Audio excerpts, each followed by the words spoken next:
കേരളത്തിലും തമിഴ്നാട്ടിലും നിരവധി കേസുകളിൽ പ്രതിയായ മോഷ്ടാവ് വയനാട്ടിൽ അറസ്റ്റിലായി. ഞായറാഴ്ച പുലർച്ചെ സുൽത്താൻ ബത്തേരിയിൽ മോഷണ ശ്രമത്തിനിടെയാണ് ഇയാൾക്ക് പിടിവീണത്. തമിഴ്നാട് എരുമാട് സ്വദേശിയായ ഇയാൾ കൊലക്കേസിലടക്കം പ്രതിയാണ്.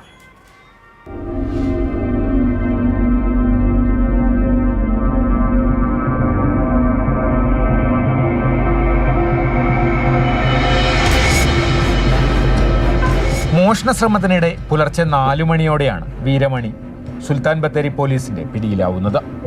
വീരമണിയും സഹായി മണിയും കൂടി മണിച്ചിറയിലെ 7ഓളം വീടുകളിൽ മോഷണ ശ്രമം നടത്തിയെന്നാണ് പോലീസ് പറയുന്നത്.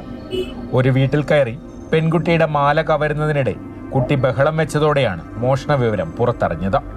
നാട്ടുകാർ സംഘടിക്കുകയും പോലീസിനെ വിവരം അറിയിക്കുകയുമായിരുന്നു.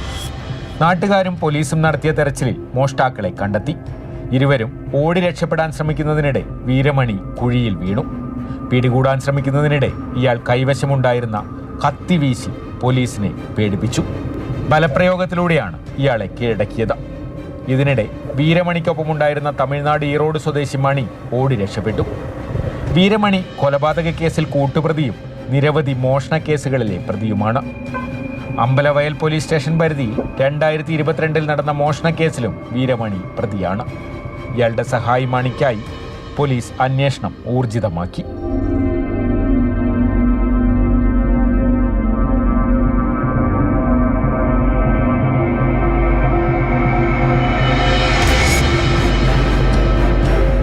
മാതൃഭൂമി ന്യൂസ്, വയനാട്.